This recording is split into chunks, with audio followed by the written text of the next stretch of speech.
The invention of Bitcoin is not merely a technical innovation.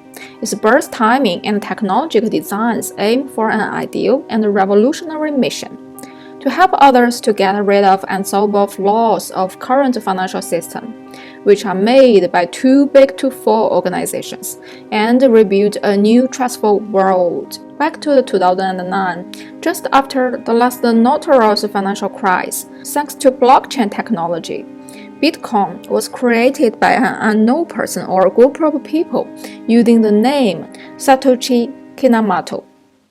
As a new proper currency, it has provided 2K decentralization and peer-to-peer network, which means technically users as individuals have absolute ownership safely for their process of Bitcoin without intermediaries.